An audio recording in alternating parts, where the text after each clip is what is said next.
they'll be able to get back in. I see some folks are coming in and dropping off and getting back in again. So we have our technical staff working hard to get everybody in there that's waiting to get in.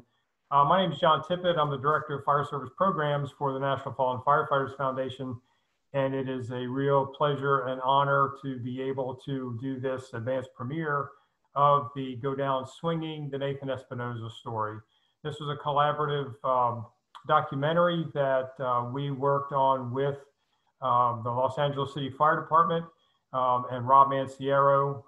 And we could not be more happy with the fact that Nathan and his wife and family are with us this evening to talk about the video, the documentary, how it came about, and then also share the story with you. So want to extend a special thanks to Chief Ralph Terrazas, Nathan and his family, as I mentioned. Nathan's family is mom and dad, the kids, and especially his wife, Alexa. We often forget in a lot of these events just what type of impact something like this has on those folks that are still at home waiting for us. Joining me this evening on the foundation side, have Ian Bennett. He'll be fielding questions after we run the documentary. He's our last coordinator. His job is to oversee the program that sends team members out to fire departments and helps them start to recover from a line of duty death. Also working on the backside is Rick Best. He's our EGH advocate manager. He's going to be the gatekeeper for this evening, for lack of a better term. Rick has about 156, I think at last count, advocates under his wing. And those folks go out to fire departments and teach the various training programs of the National Fallen Firefighters Foundation. So they'll be helping us this evening in the background. And then Tricia Sanborn is the go-to person. She was not only just the registrar for this event, but she was able to pull it all together and help us get where we are with this evening's activity. So before we get started, I want to do just some brief introductions. We'll have a panel after the documentary is presented. It'll be comprised of Chief Terrazas, Chief Poirier, the operations deputy, Nathan and Alexa, and then Rob Manciero will be speaking from the perspective of the project itself. So starting with Chief Terrazas, can you do a brief intro, Chief, please?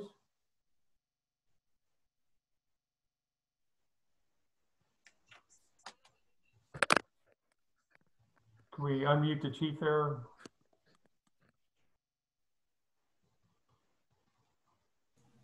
He's not on my screen. There's enough people where he dropped off. I don't see him.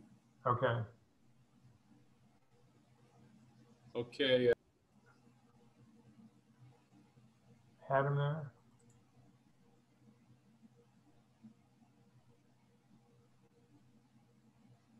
There we go, Chief. Can you hear me now? Yes, sir. Go ahead. Okay. I think I'm just going back and forth with Rick, but I think we got that sorted out. I want to say thank you to the Fallen Firefighters Foundation for identifying this as a worthy video project. And especially thank you to Nathan. I spoke to Nathan and his father, Frank, when this opportunity came up, and without their involvement, we couldn't have made it happen. The words said at the time were that anything we can do to prevent this from happening to any other firefighter, they were in. And I know it was difficult at times, emotional and stressful, but I have talked to Frank subsequent to the video being finished, and from what he's seen, he's giving it high marks. So thank you to the Espinozas, and thank you to the Fallen Firefighter Foundation. Thanks very much, Chief. It certainly has been a project that was worthwhile, and we are very pleased with the outcome. I'd like to go next to Chief Poirier. If you'll just give us a quick intro, Chief.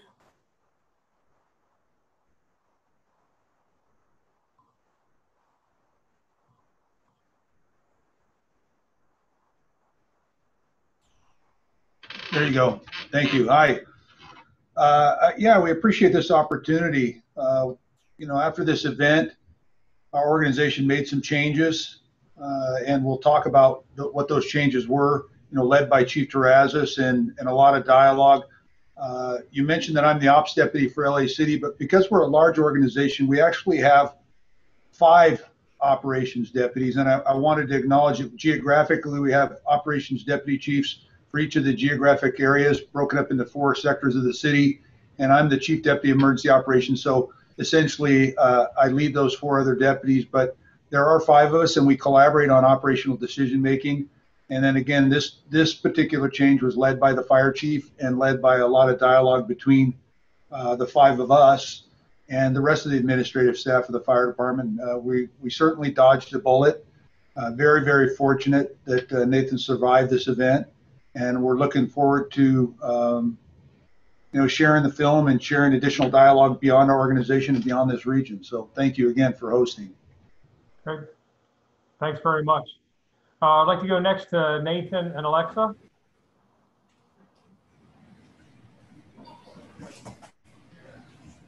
Good? Yeah, thank you.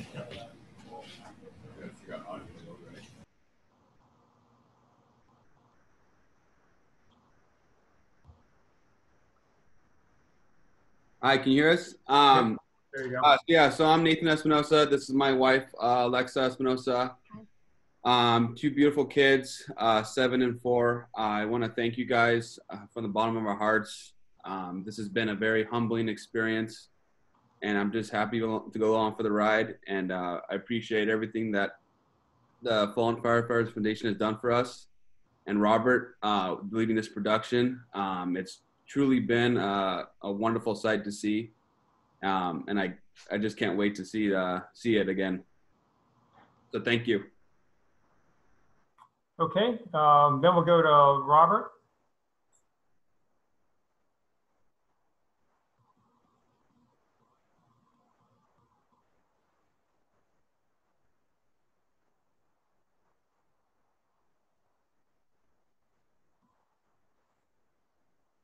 It's taking a second for the, there we go. There you go, Robert. All right, I'm up. Great. You're up. I'm up. Well, first off, I just want to thank the foundation and the Nathan, his wife, and the Espinosa family for trusting me with the documentary. It was probably one of the most important films I've done to date, and I'm so excited that it can outreach and reach people, and the healing effect it's had. And plus, big kudos to Chief Terrazas and LAFD for being there for me and really opening up anything I really needed to get from them. So thank you very much on that. Okay, great. And then last but not least, I would like to give Nathan's mom and dad just a chance to introduce themselves, because they are an integral part of the documentary before we launch it. So Rick, if we can unmute the Espinosas, please. Nathan's mom and dad.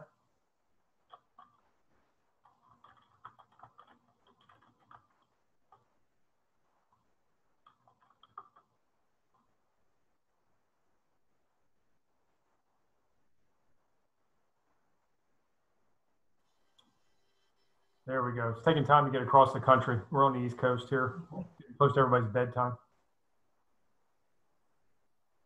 Okay. Yes, we can. Okay. We just want to say thank you to Robert and Chief Terrazas for letting Nathan have this platform. His name means a gift from God. And when this happened 2 years ago, that became very relevant. And thank you to Nathan for putting up your fight, and Alexa being the stellar wife. You were, like I told you in the hospital, there's no one else I would have wanted by my son's side than you. And thank you for fallen firefighters for just giving him the platform. God bless. Thanks. So, well, without further ado, let's go ahead and put Robert Mancero's work up for everyone to see. So Rick, if you'll do a share screen and open the documentary up, and then following that, we'll do some questions and answers with the group.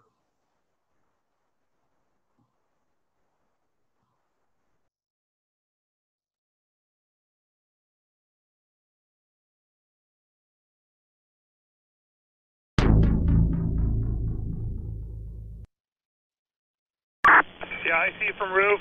At this time, it looks like the fire is only confined to the one building. The exposure to the Bravo side, that arch truss that we're on, is not involved right now. Heavy fire blowing out Delta side. Through the roof, heavy fire. Man, from the roof. Truck 2, top man, through the roof, heavy fire. 50 feet in off the Alpha side. All companies, we have a reported mayday. Stand by. I see from truck 2 on the roof. We have the down firemen. We need hands to help us get them off of the roof. You could see the building was totally engulfed, and firefighters not only rushed inside the building, but also attacked this fire from the roof. And that's where a probationary firefighter, in his first year on the job, fell through the roof.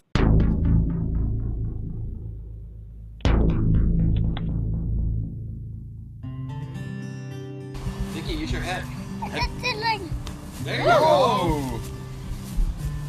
My early memory of wanting to be a firefighter would have to be, my dad coming home from work. Stories he would tell me, what he did. He just always, like the jack of all trades, he always knew what he was doing. And he was my role model, my hero growing up. It's amazing, but his birth certificate was a fire truck. His first birthday party was a fire theme. And just that's what he grew up, all three of my kids. My husband was already with LAFD, and that's all they knew. His walker was a red fire truck with my station logo on it. And as I got older and I would visit the station more and more, we'd have holidays over there, and I got to go on calls with him and see what he did firsthand. Then it really stuck into me that this is what I wanted to do. This was my dream, this was my goal. I was excited by it, and just always had a passion for just helping others and being of service to other people. It took a long time to get into the department. 7 years we tried, and just applying to every single department we could. And finally, when it happened, I remember it was just really exciting. It was so much fun to see him that happy and see him in his dream, pretty much.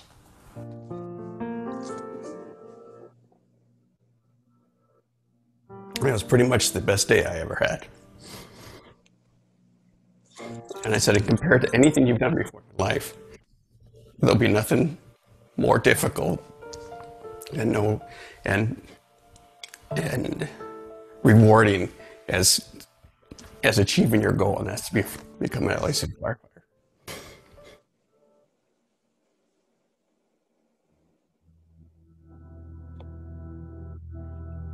That day, I did my morning checks like every day. I can't stress enough how important that was that day. When we received this call, we were just clearing a call in Fire Station 25's first in, which happened to be an automatic alarm. And as we're approaching our fire station, a pulse point came out, which alerted us to a structure fire in a nearby district. We knew that we were either going to be the first resource, if not the second resource on scene. And as soon as we got off the freeway, onto the side streets, then I saw it, and it was this huge mushroom cloud, just thick, heavy smoke coming from the ceiling, the roof. And I remember as we're arriving on scene, I wanted to send a text to my wife. I don't usually do that, but this time I wanted to send a text to her. And at the last minute, I, shut my phone off because I felt like my mind wasn't in the game. I wasn't at the scene. I was thinking about my wife. So I shut my phone off, We arrived on scene and, you know, it was go time. This was my first real big fire. I was terrified. I was scared. I was nervous, but I was still working. I was still pushing through that fear, that anxiety. I stopped short and I ended up throwing the aerial to the exposure. As I did that, my pump, who generally follows us as part of a light force, they pulled past engine 17 and past the fire building to get a good spot for them. They happened to be carrying my inside man at the time, who got a critical view of inside the fire building. He also got to see people exiting this building with soot on their faces, people coming out of the Delta part of this building carrying textiles and material. He got to see our engine company going inside, making an offensive attack as far as we knew at the time. We threw up the chainsaws, the roof kit, and I was the first to climb up there. I donned on my face piece, I clicked in, make sure I had no leak or anything like that, and I made sure, you know, everything was extra tight, everything was perfect. You know, I was completely sealed up, I was ready to go. Before I stepped over onto the roof that was going up like a bomb, it sounded fine. The roof sounded intact, nothing was compromised, everything sounded okay to me. I hop over and it was in a matter of seconds that it got real.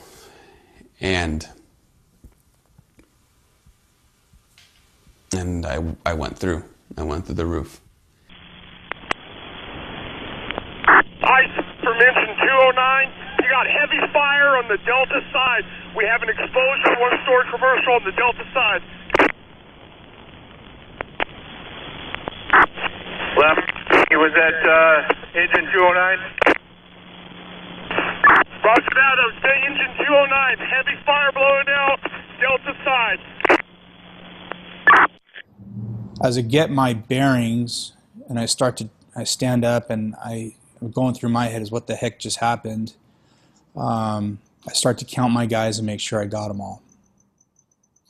And at this point, the tiller member who is on air is screaming and he's yelling at me saying, he's gone, he's freaking gone.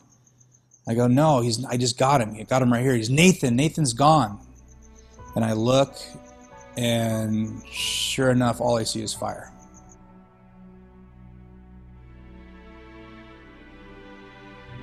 And it was nothing like I've ever experienced. It was, for lack of terms, it was hell. It was hell. And there was no thought process of, in the beginning when I felt there was no thought process of, okay, I'm gonna die. It was just, you have a rush of anxiety, rush of fear, adrenaline, everything's just firing off. And my first initial reaction was just to start screaming. I was screaming help, I don't know how many times. Thinking that someone would hear me, thinking someone would pull me out. I didn't know how far I fell in. I'm thinking maybe I just fell in a little bit. Turns out I felt 23.5 feet in. So I'm not caught in anything. I landed with the roof. I'm yelling help, help, help. And then it kind of dawned on me that no one's gonna hear me. I can't see anything. It's just darkness.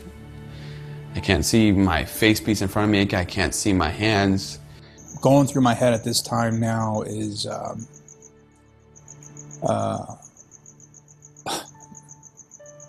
gonna have to go to a funeral. This kid's dead. What am I gonna tell his dad? Because his dad, Frank, worked at a neighboring station who I'd run calls with before in the past. What am I going to tell his wife and his kids? And all this is going through my head now. as I'm looking at a wall of fire. And then, as I'm yelling, help, help, help, it dawned on me that I need to hit my mayday. I need to hit that, because that's probably my only chance of getting out. And when I fell, it's hard to explain, but my left glove, it kind of got loose. So I was trying to find my mayday, my radio, I couldn't find it. So I ended up just shaking my glove off, my left glove, and pressing it. And then with my left hand exposed, I then shoved it in my face pouch, and was kind of protecting it. Every step I took, I was burning up. I can't tell you how much pain I was in. My whole body felt like it was burnt, like on fire. I maybe got 10 steps in toward, I can't tell you where, 10 steps in some sort of direction, where I took a second to think, this is it, this is where I'm going to die. I kind of paused a few seconds. I was thinking I need to go find the nearest wall, the nearest corner, to just curl up, put my back to the fire, and just kind of see if I could wait it out or die in the corner, basically. That was my thought process. My heart, and as part of my job as the apparatus operator, before a Captain 2 or a captain gets up to the roof, I'm the one that's in charge. Those are my guys. I have to make sure that I'm the last one off the roof. And so all that's going through my head. And so now I put out the second mayday. And with the second mayday, I put out more information because the first one was never acknowledged. So I wanted to make sure I got more information out in case it's the last thing that gets out, to try to give Nathan the best fighting chance for himself, and to know that hopefully he knows that I was up there and I wasn't going to leave him, that I would never leave him. Man, from the roof! Truck 2 top man, through the roof, heavy fire! I did think of my kids. I did see, like a slideshow, I did see a picture of Charlie, and then I did see a picture of Zeke, and then I saw a picture of my wife, Alexa. It was 3 pictures. I don't know if they were real or not. I don't know if it's in an album somewhere, but it was pictures, like a memory of them. And then I remember in my head the words, "Go down swinging." It was kind of what my drill master would always say. If we're ever in a pickle, we're ever in a situation, life and death, you go down swinging, you don't give up. And so I kept moving. I was trying to find some way out, whether that be through the front entrance, through the corner, try to wait it out, but I didn't want to die that day. And so I just kept moving. I, again, wasn't sure which direction I was. I had no point of reference. I had no hose line to go off of. I had no corner wall. I had nothing. And as I'm crawling around, using one hand because my left hand's still in my pouch, I start feeling the slope of the roof that I went with. I start feeling it going upwards. Again, I didn't put it together at that time, but I said, okay, I'm going up. And as I'm going up on the slope, I looked up and I could see the blue sky. I could see the blue sky clear as day. The wind was pushing the smoke, so I was able to, it was like a glimpse of heaven, as you could say. It was the only point of reference I had. So I was trying to get there. I was trying to get to that blue sky. And eventually I got to the wall, and it was the biggest jump of my life, trying to jump and grab on. And I was afraid if I jumped, I would push the roof in. I would go in there with it. I had to jump. So I jumped and grabbed onto the wall, threw my body over. And I start scanning this wall of fire, trying to come up with my next plan of attack, or what am I going to do now? That's when I see a black helmet just kind of pop up. And that's when I felt just this, like someone just body slammed me to the ground. I see from truck 2 on the roof. We have the down fireman. We need hands to help us get him off of the roof. And I remember him just screaming, and him screaming was probably the best thing that I had ever heard, because I knew he was alive. I knew he was conscious. I knew this situation was going to be mitigated. And, you know, after I watched the video, I found out it was my AO who had, you know, slammed me to the ground, threw me off the wall. And, you know, from there on, it was get off the roof, climb down the ladder, and, you know, get to the hospital. And the whole time I was just in pain everywhere. Nathan was dealing with a fight or flight, and he chose to fight. To know that he was scared, that's one of the biggest things that hurts me, because no one can fix that. No one can make that better. No one can say it's okay, because it's not. It wasn't okay. Like,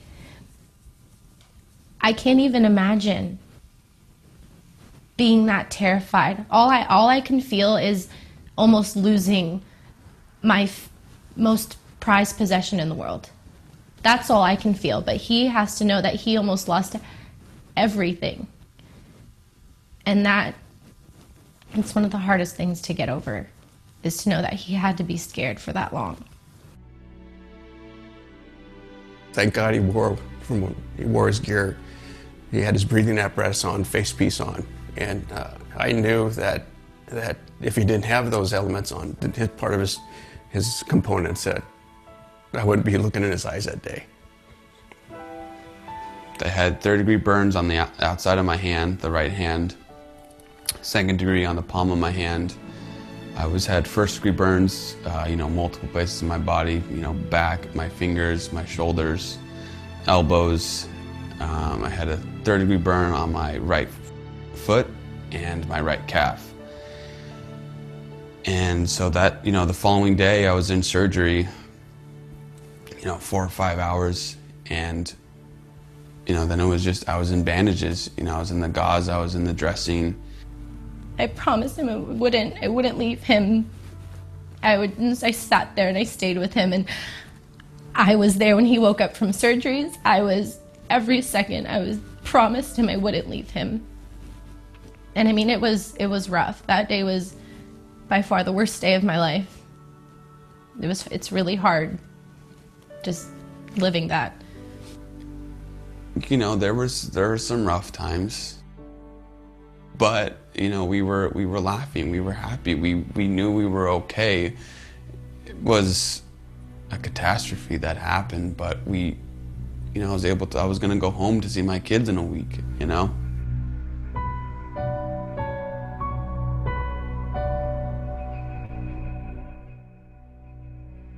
At this point, physically, I feel fine. I'm able to, you know, do things around the house. I'm able to play with my kids, which is everything to me.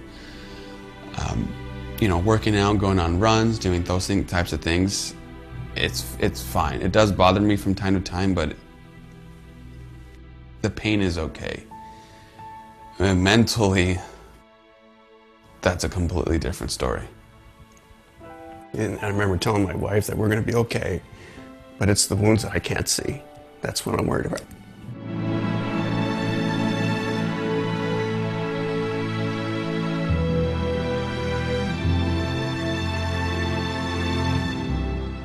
Mentally, it's so damn hard.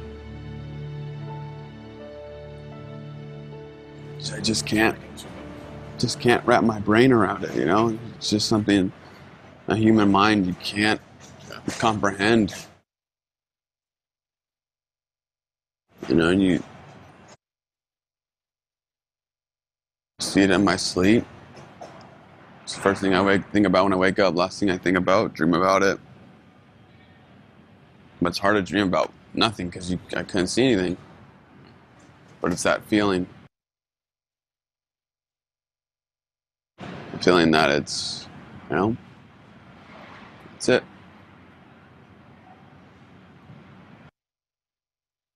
I told you I made my peace and I was crawling to that corner just to die. And then I thought, Didn't last too long. no, then I thought, you know, how selfish am I to give up on my family when I still had a ton of fight left. 3 months in, was not going to die. It was hard. You know, the drive up was pretty horrible. You know, I didn't want to come, but you know, after seeing it, you know, with my wife and my dad and the camera crew and Adam, it feels good. You know, it feels real good. Not so much put it behind me, but accept it for what it is. I'm glad he had that fight. I'm glad he had the will. I'm glad he had the power to want to see his wife and kids, you know, because they brought him back to us.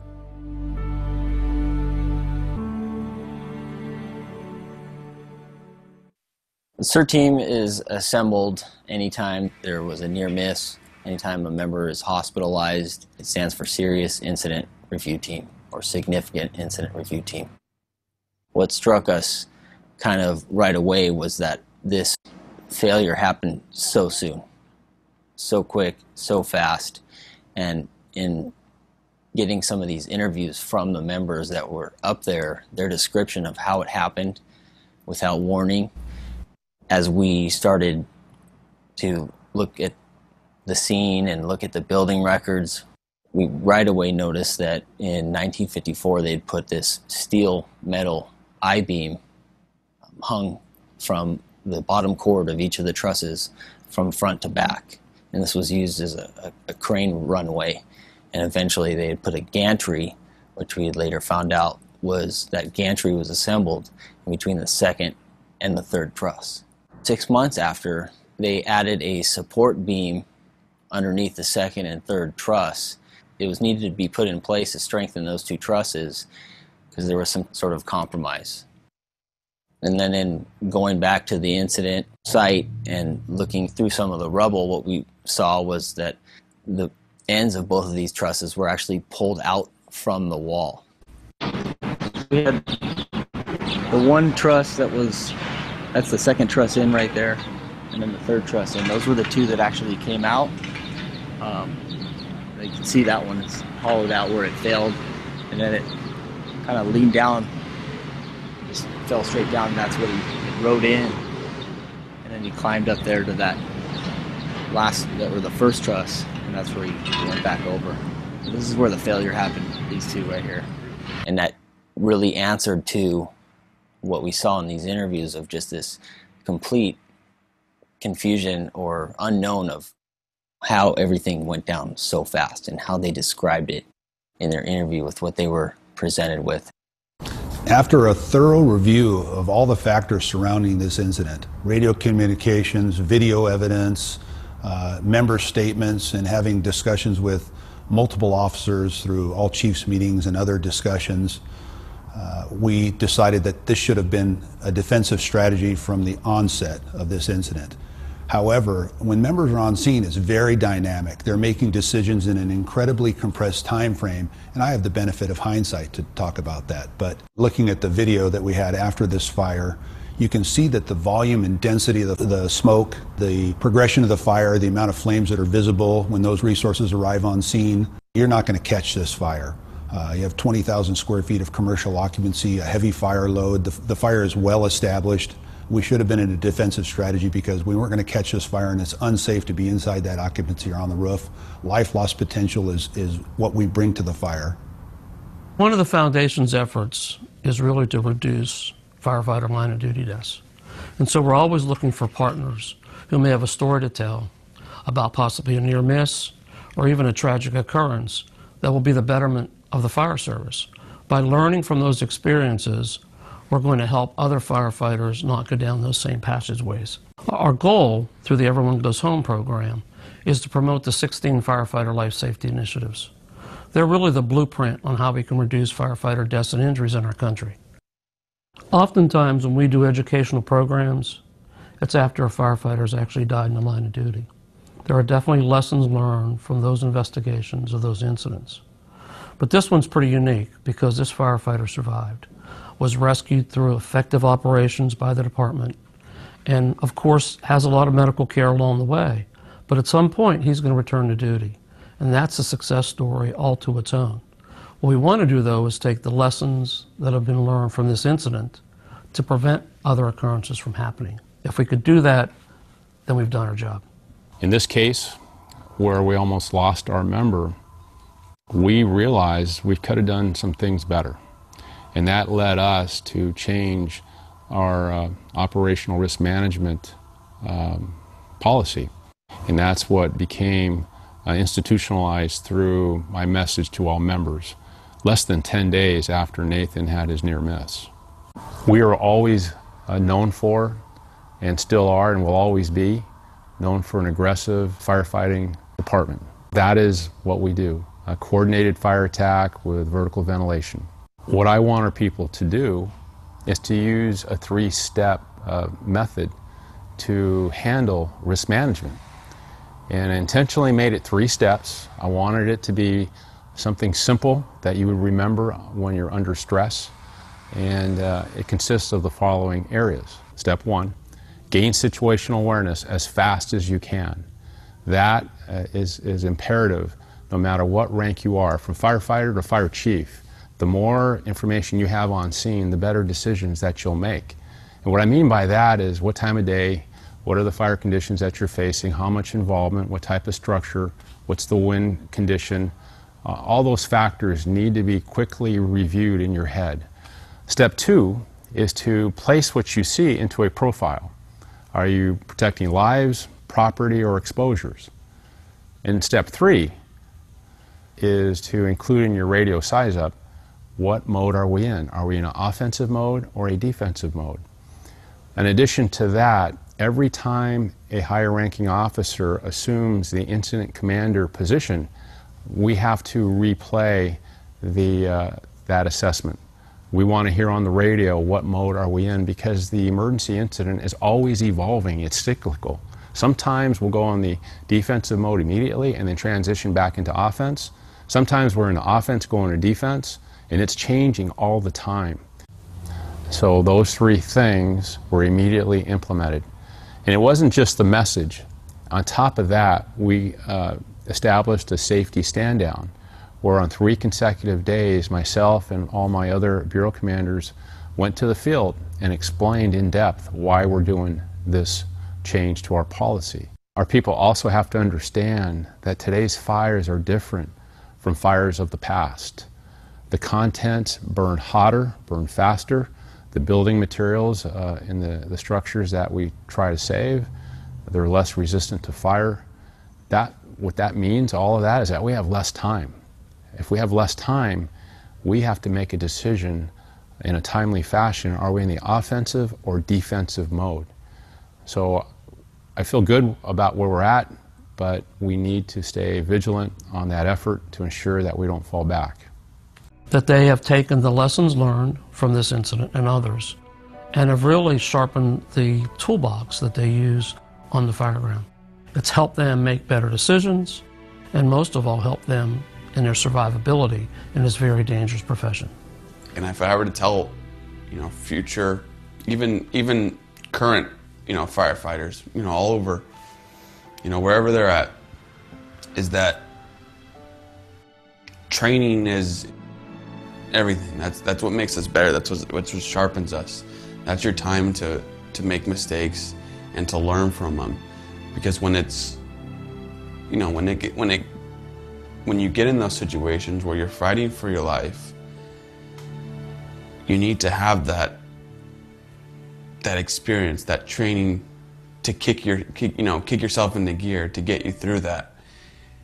And that's what got me through it that day. That's what helped me. And listen up, take what they're saying serious, and understand that it's life or death training.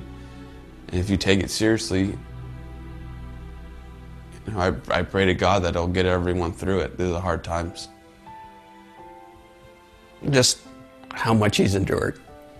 To him, he's surprised that, as traumatic as that event was, that he wasn't more seriously injured. And that is a testament to having a brand new turnout coat, and pants and things along those lines. And those things did their job. And him listening to the instructions and on going on air, putting his face piece on, and knowing that if he didn't do that, I wouldn't have him today.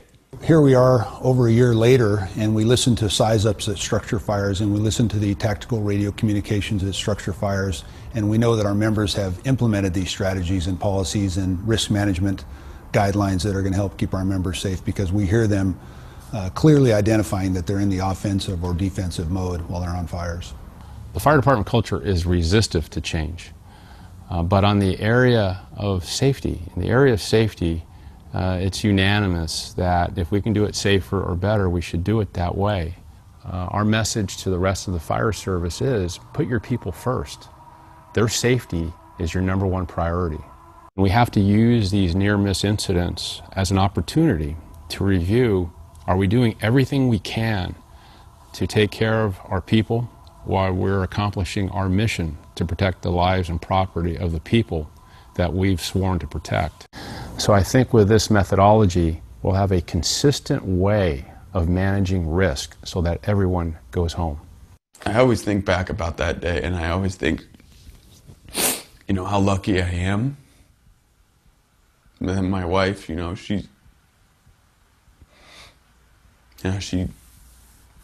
one, she was by my side, and when I see her, exhausted and tired and mentally just overwhelmed of this situation, and I think back of, that picture that popped up in my head, her smiling, and now I see it, I see her smiling a lot more because time heals everything. They connect, and it just makes me thankful for what I have, that I made it. What proper things to do or to say, because it's like no wife or spouse ever wants to get a phone call like that. I don't want to wish that on anyone. That phone call was horrible. Everywhere I go, they want to know, where's SB's kid? And it's like, you're him? And he goes, I don't want to live under Dad's name. I'm going to make a name for myself. And when we were in the hospital with, his two other siblings, I said, you don't have to worry about that anymore. You just trumped Dad. I mean, you have made a name for yourself, and they're going to look at Dad and say, oh, you're Nathan's father, not the other way around.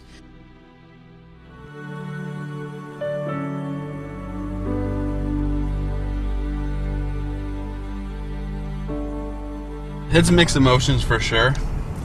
Definitely, I would say more excited than nervous. It's, I never thought I would actually get back. It just seemed so far off the distance when I had all those bandages on. But now that I'm here, it's kind of hard to believe. I'm excited, nervous, scared, happy. Just a whole bunch of different emotions going through my head right now. It was a big, long journey to get here. And now that I'm finally here, it's nothing short of a miracle. It feels really good to be back.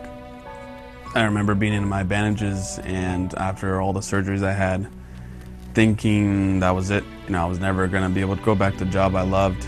And if it wasn't for my friends, my family, my wife, my dad, everyone in my corner pushing me to keep you know, going forward, it kept me going, kept me strong to see that goal at the end. If I could prevent this from happening again to another member, you know, I would. If I can go through it with another member, I would. To say that you can get through this. That even when you think your time's up, you always have something to fight for.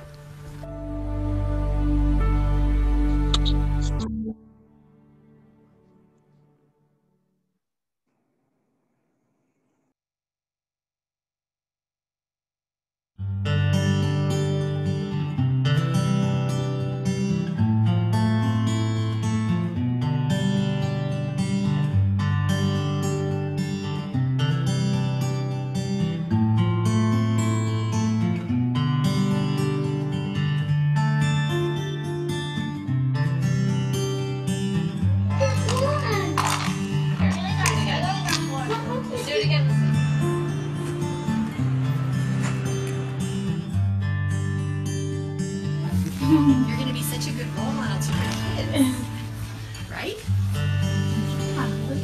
You're walking.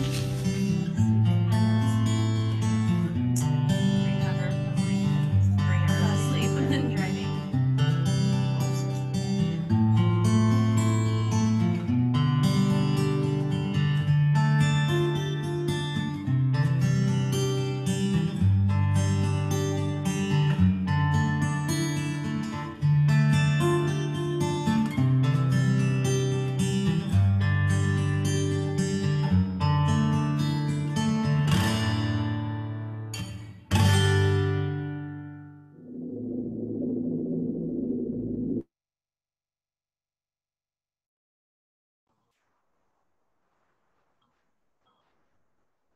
So,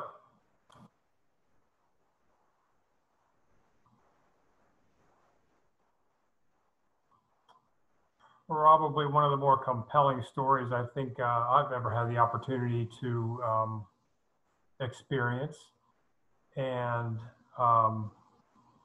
do want to let you know that we had some sort of an issue with Zoom, so a bunch of people had trouble getting in. We'll make that up to them later with an opportunity. We are recording this episode or this segment here. So I'd like to take this opportunity to open up the floor for some questions. If you will send your questions to Ian Bennett, he will shoot them around so that we can get them up and have the group answer them. In the meantime, we did have a couple of questions that were put together ahead of time. And first one I'd like to ask is Nathan. Well, we'll go right to Nathan himself. So if we can open up all the panel, just unmute all the panel, please.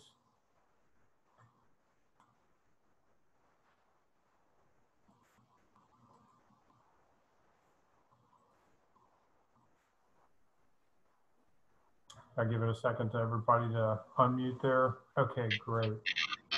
So, and we've added a couple of panel members too.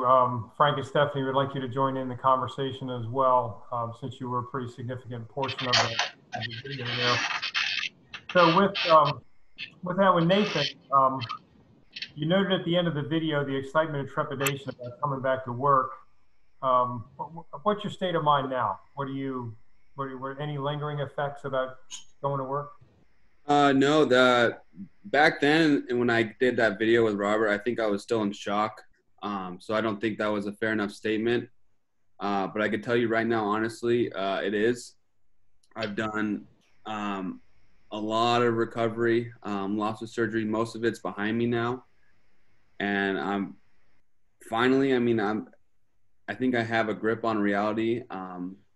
The PTSD had its go at me. I overcame it with the help of my family and the department.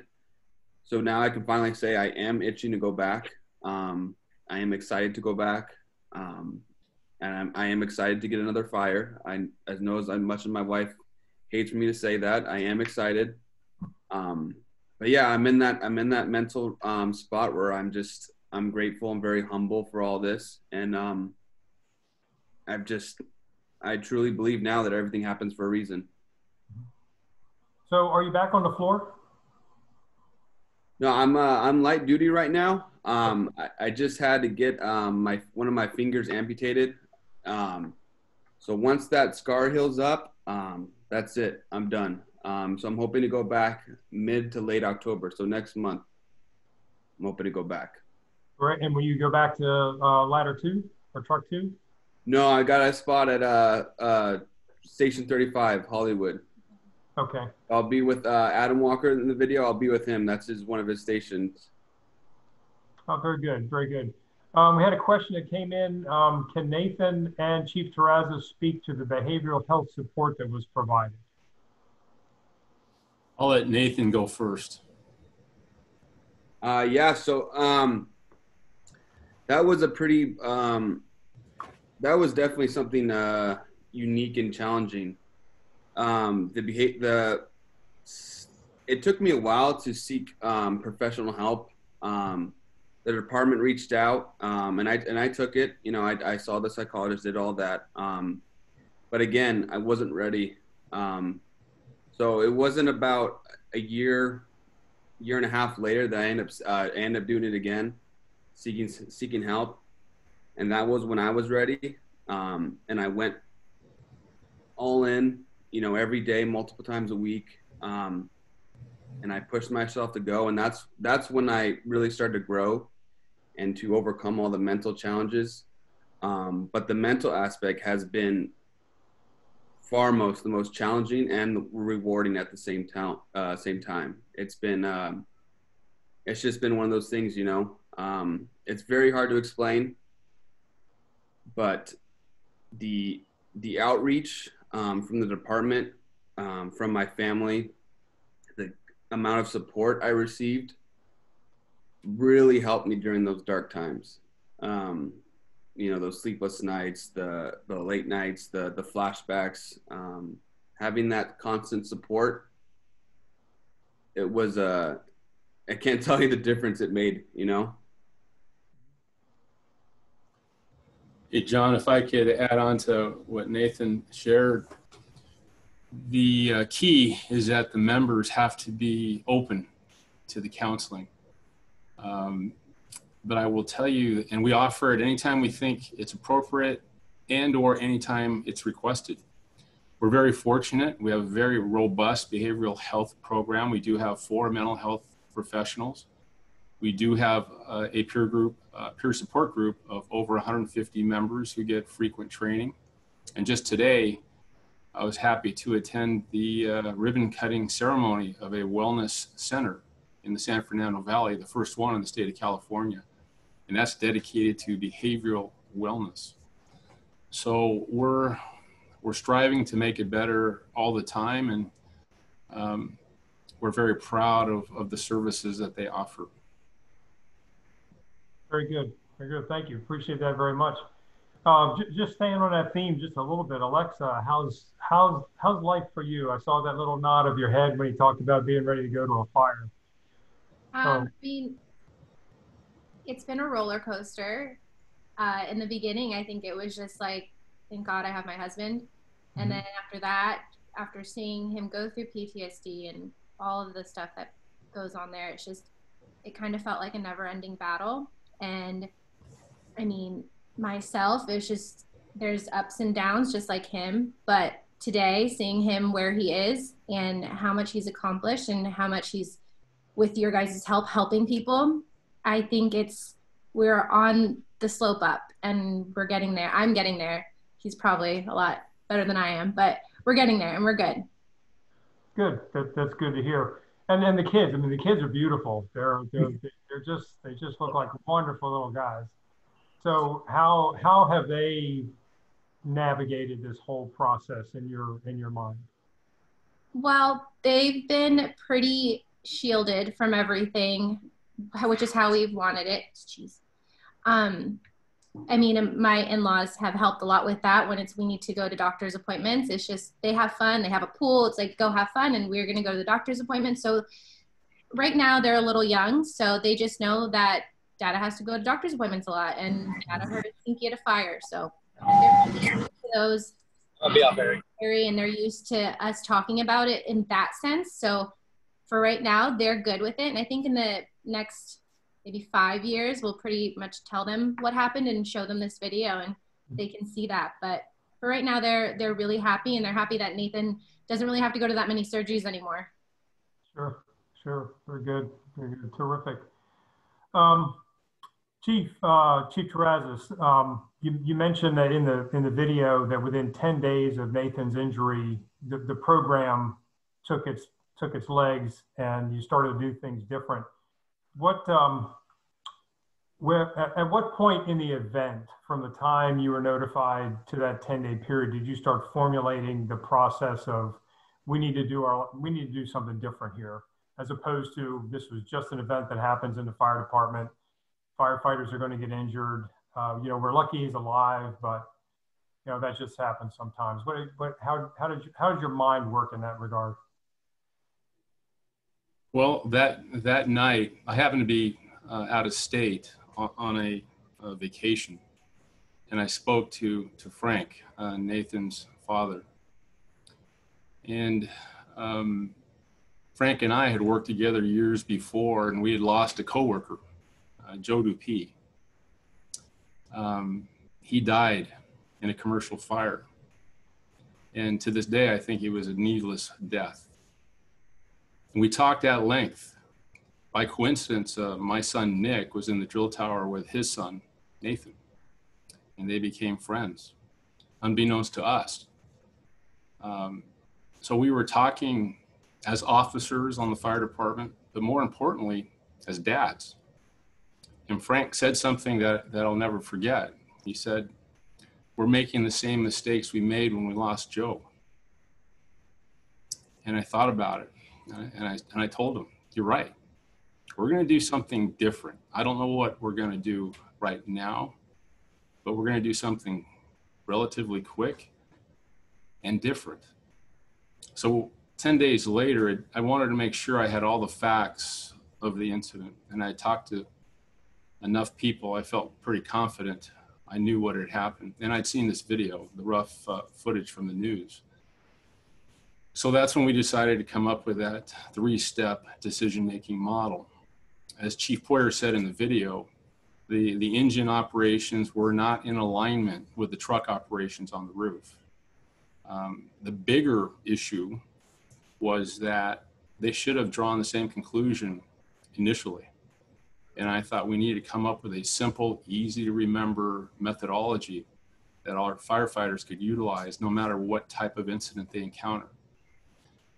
So after we had decided about this decision-making method, I made sure that we were in alignment with Chief Poyer, and then we pulled the trigger. We did it 10 days later, and I'm very happy to hear on the radio it's become institutionalized in our daily operations. I hear all the time offensive mode, defensive mode, and that's exactly what the intent was.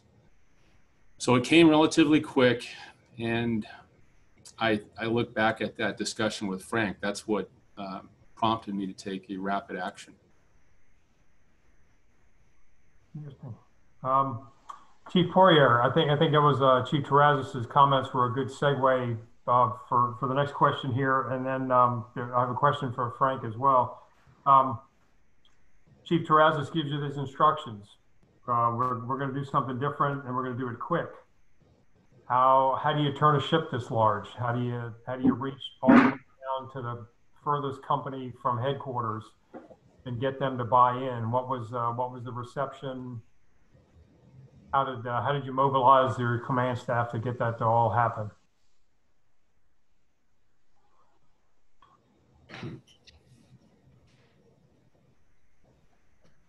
Thank you. Yeah, I believe that a lot of what Chief Terrazas has been saying is how it materialized.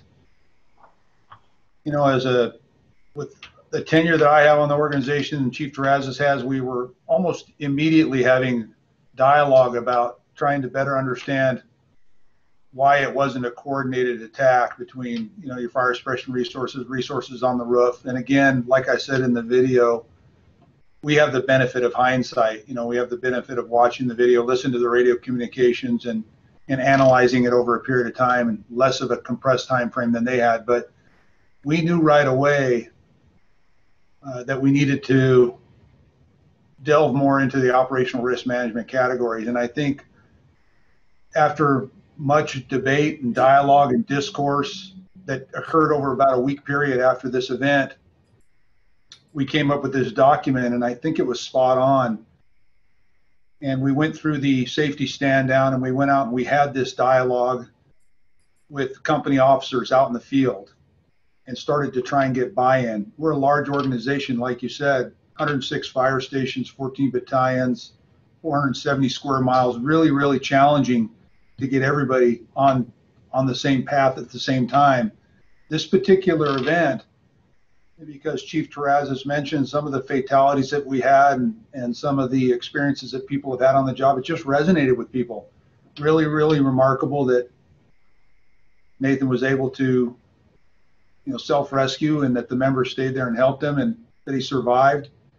But the key here is that as much as the fire chief can have his experience level and the ops deputies can agree on this policy, the company officers, those captains that are out there in the fire stations, they are the people that are going to influence those firefighters, those boots on the ground on a daily basis. And really proud of our organization because, as we've mentioned a few times, this particular policy direction and these guidelines really started to take hold, and we started to monitor it on a very regular basis, listening to the fires that we get on a daily basis and listening to the radio communications and realizing that they were actually starting to embrace it and starting to implement it and starting to talk about understanding whether you're in rescue profile or property profile or exposure profile, and putting some critical thought into when you arrive on scene of a fire, whether you should be putting people at risk or not, or whether there's lives to be saved or not. And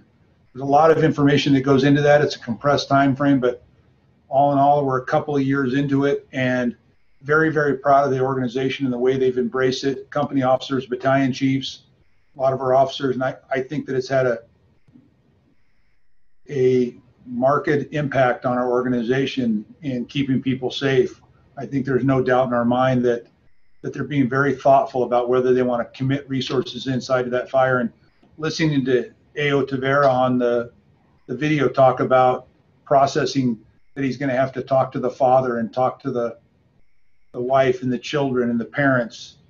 Those are important things to think about before you go to a fire, about those conversations, because your goal, your objective is to ensure that everyone goes home.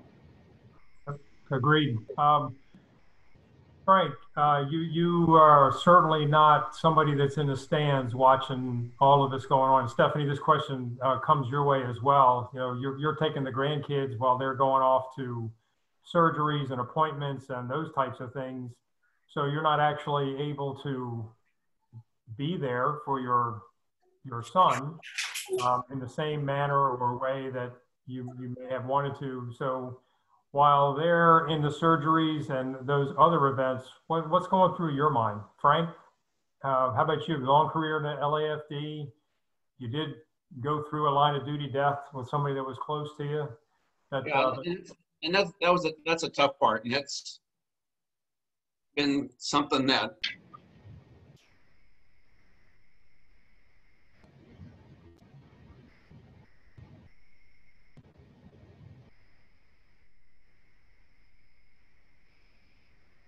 just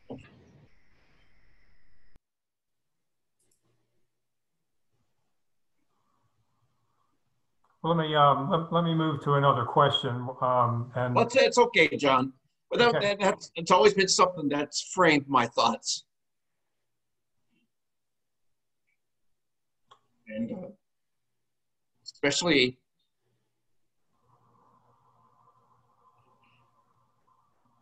just knowing that at the time, realizing things haven't changed as rapidly as I would like it to be, you know, and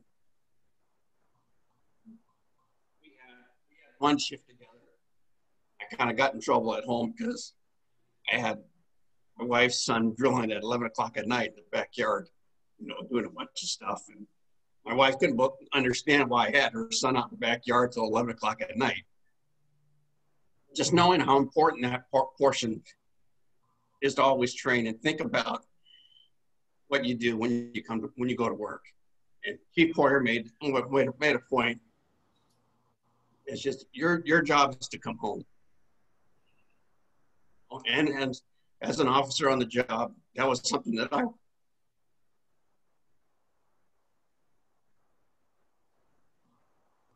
you just always want to make sure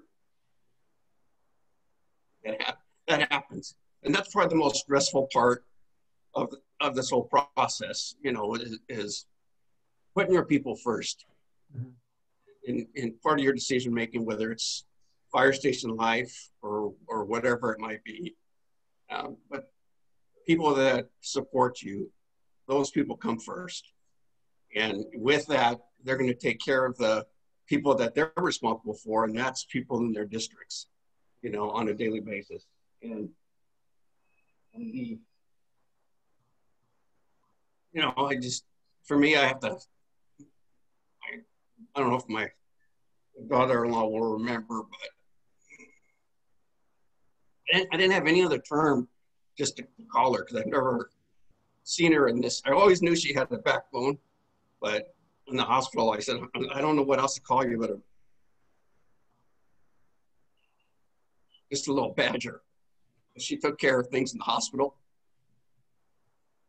And even when they didn't allow her to stay there, she made sure she got what she wanted, you know. And we knew that my son was in good hands. There's no doubt. Even though we weren't there every step of the way, we were in the background with the grandkids and stuff like that, and kind of sheltering them from all that stuff, you know. And I think that's what's been this message going forwards. Nathan's made some presentations with the recent recruit classes starting in October. And it took me about a year to watch the video.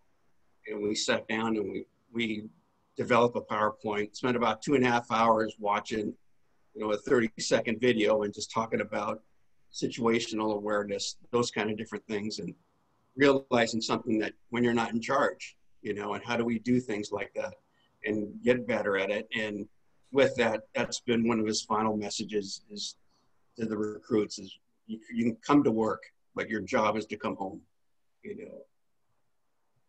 Well, we certainly appreciate that message. Stephanie, how about for you? As much of a badger as Alexa was, and we certainly are appreciative of our spouses, they seem to be our greatest supporters in our time of need. How was it to be the mom in this type of event? After having lived with a firefighter for, with the great career that Frank had. You didn't worry about me one bit. I've known Frank since first grade. And when I got the phone call, thank goodness my nephew drove me to the hospital because I was a nervous wreck once I got the grandkids settled. But the first morning that we woke up after the incident, I was with Zeke, their son, and he had his head in front of my face. And I just looked at him and I thought, you know, you have a dad. You know, my dad died when I was 4. And I just thought, you have your dad. You know, your family is intact. And when Nathan and Alexa came home from the hospital, the first thing his daughter said was, Dada, I don't want you to be a fireman. I want you to work at Target, you know, because there was they endured a lot of stress. And, you know, but thank God their family's intact. And thank God, you know, we do have a good family network. But, you know, as a mom, I never, ever thought it would happen to us because, you know, luckily with Frank for 38 years, I never had that phone call. I always told myself I would never answer the door if someone came at 3 in the morning. But when it happened to us, it turned our lives upside down. But honestly, that weekend, it happened to us for a reason. And, you know, if we can share and learn from this, then, you know, let's do it. Let's move forward. Make things better. Thank you. And, you know, that's kind of a great pitch for the next question to Rob Mancero. Tell us a little bit about how the project was for you. You have a pretty illustrious career in video production and documentaries and other things like that. And, what was it like? Okay, John. It was pretty intense, to be honest with you. I mean, being entrusted with this incredible story to tell, and it just, it actually was a very intense project for me. But what really made it so great was Nathan. From the go-get, Nathan pretty much trusted me. His family trusted me. And that made this project so much more less stressful because we were able to bounce off ideas with each other. I'd give Nathan the first cut before anyone had seen it, and he would come back and say, hey, you know, can we do this? Can we do that? And he really added so much more to the story from behind the scenes. So I gotta put my hat off to Nathan. I mean, if it wasn't for him trusting me and us working together, I doubt we would get such a video that we have now. Okay, thank you very much. The thought process on telling the story, you said you were entrusted with the story. You came to us, very highly recommended by Chief Terrazas. But what was your mindset going into obtaining the story? It's, you know, certainly not, it doesn't just all fall out in front of you. Right. No, it kind of goes back to a project I did over a decade ago about teens who committed suicide and some of the kids who survived.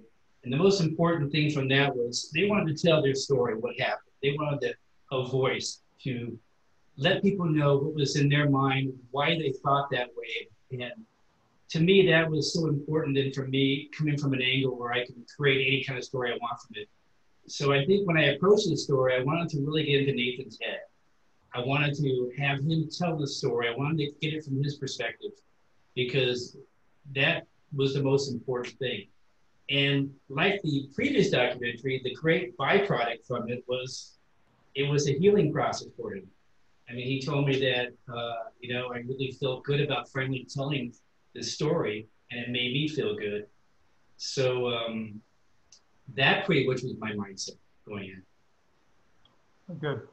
Yeah, I have to say that I think I've probably watched the documentary itself a dozen times, and each time I see it, there's another piece that'll pop out, either something that Nathan said, or something that Frank had said, or something Stephanie said. I said, man, that's as critical. So I don't find myself, even as many times as I've watched it, losing any sort of element there. And I think one of the compelling elements is when you went to revisit the site, and Nathan talks about what it was like to drive up there, but then seeing, I guess the truck company showed up, and the AO was there, and having the capability to talk about people. Can you tell us a little bit about that, a little bit more about that day, Nathan?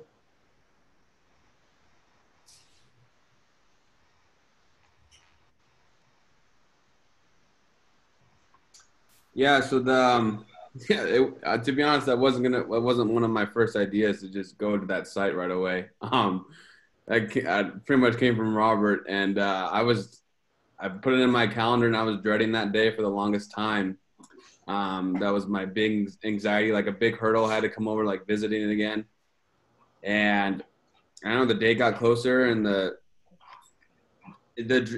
drive. It wasn't until I got out of the car and saw it, and it just hit me like, oh, that's just a building. You know, it's not some guy that I have any hate towards or anything like that. It's just some building. And we walked in, and I told Robert, told Alexa this.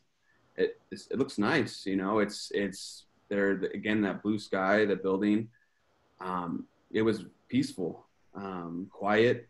You know, like that LA breeze was there. It like blue sky. I mean, it just, everything just started to click. And I'm telling you, that drive home, it was just such a weight off my shoulders. And again, it was one of those healing things that I wouldn't have done on my own because I wasn't aware that it was a stepping stone. But again, I think that's just a support. Like, Robert's been in this business for long enough. And so he's like, hey, this is something we have to do. And when I did it afterwards, I mean, again, it was just one of those healing things that it helped me get closer and closer and closer to that final product of going back to the field and being confident in myself.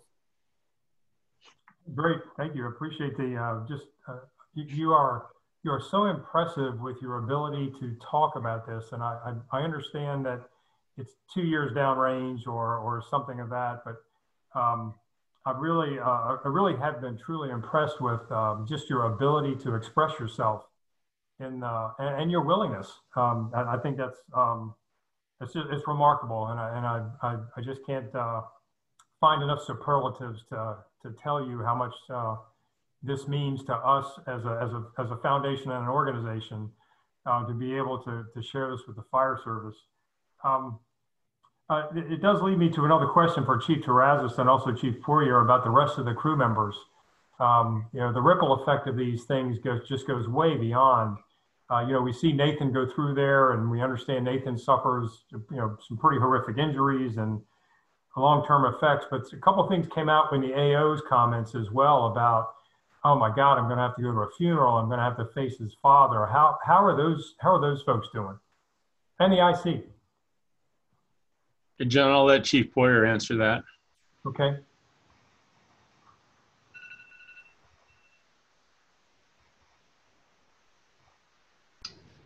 I think that, you know, people start to revisit the event and build out their own version of it. And your version of the fire changes as you watch video and as you listen to radio communication and you have dialogue amongst themselves. I think we all grow and evolve and learn personally and professionally from events like this. You listen to Frank, Nathan's dad, talk about how the death of Joe DePee and other events have affected him in his career, and Chief Terrazas been through multiple fatalities on the job, myself. And I think that just ultimately you process this and you become hopefully better firefighters. And Nathan, I think, is going to take this event and throughout his career is going to have a positive impact on not only this organization and the people that he comes in contact with, but the fire service, the broader fire service through sharing this story. And so when you ask how people are doing, I think everybody's recovered pretty well from it, and they're using it as a learning experience. And again, just proud of the organization because they're starting to apply this. While we're on this video, I'm listening to we have a pretty good structure fire going in the south end of the city, and I smile because they immediately start articulating that they're in offensive or defensive and what profile they're in, and they're having a lot of this dialogue that applies to exactly what we're talking about here. So that's great to hear. We have a question. We have a number of chiefs on the attending this evening. So for Chief Terrazas, what kind of advice do you have for a chief to sort of keep them from going down this path? What can you offer them to try to spare them the agony and suffering? John, it's a good question. We use every opportunity to review, can we do better? And when we have a near miss like this, it's a more of a concerted effort to uncover every detail and see, is there something we can do operationally to keep our people safer? So we do that all the time, and we will continue to do that. But not only within our city, we look throughout the world at any significant incident that may occur here in LA. And we think about what can we do to minimize risk on that issue. For example, the ghost fire in Oakland. I believe that was a Saturday or Friday night. Monday morning, we did a windshield survey. All 106 fire stations drove their district looking for evidence of people living in commercial occupancies. And we found several, and we turned them over to building and safety. Also recently, we had the Getty brush fire. It was started with a homeless encampment in the brush. So we did another windshield survey looking for that, and we identified several spots, and we moved those people out of the brush. So my advice is to keep your eyes and ears open and to assess if that type of incident could occur in your city. And if so, what can you do about it now to mitigate the impact of that ever happening? Great, thank you. Appreciate that very much. Nathan, since we're talking about words of wisdom, you made a couple of points in the video that I thought were very compelling. And my son is also a firefighter in a department outside of DC.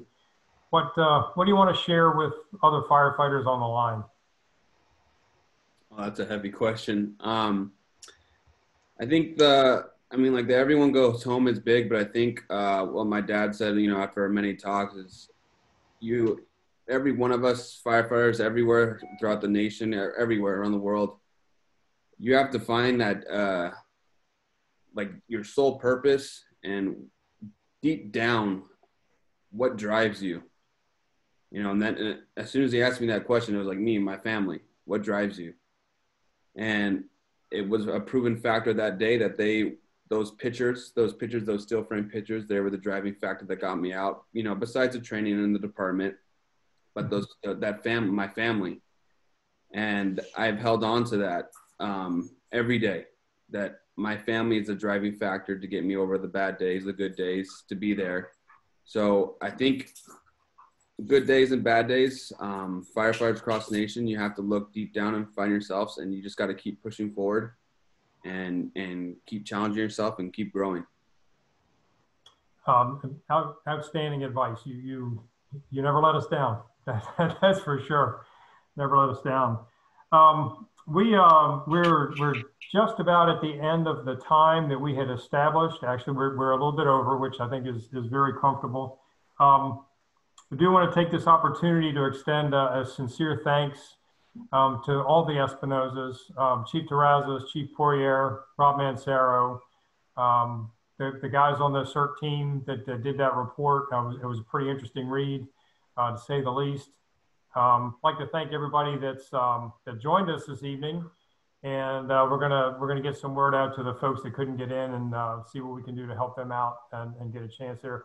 We will be releasing the video to the fire service at large after the Memorial Weekend. The tribute this coming weekend is the National Fallen Firefighters. It's the National Firefighters Memorial Weekend that the National Fallen Firefighters supports for the United States Fire Administration. So this year we're not able to get together in person. We have over 100 firefighters to recognize this year. Fortunately, the numbers are coming down, but unfortunately, they're still way too high. We have 82 firefighters that lost their lives in 2019, and then we have another 21 firefighters that are being honored from previous years. So this year, we're doing a virtual tribute to those folks that lost their lives. And then next year, when all the pandemic is resolved and everybody has their vaccines and people can travel again, we're going to bring those folks to Emmitsburg. If you look on your screen, you'll see Victor Stagnaro's screenshot there is of the National Fallen Firefighters Memorial. So as you probably all know, we are just committed every day to doing whatever we can to get everybody home. We know that firefighters are going to lose their lives. We are certainly feeling very fortunate and blessed to be able to tell this story. And I can't say enough about the quality, character, and compassion and empathy that the Espinosa family has shared with the fire service, and Chief Terrazas and Chief Poirier's forthrightness in helping us put this project together. And last but not least, Ron Mancero for telling a compelling story that I think is is going to make a difference in getting firefighters home. So I want to thank you all for your time, and we certainly look forward to seeing you in person. And we just got a comment that popped up here. Great job. Thank you very much. Very powerful. I think that's just the very beginning of that. And we look forward to rolling this out to the fire service at large. And we hope you all take care and are well. Thank you. Thank you very much. Take care. Thank you. Have a good night, all. Thanks.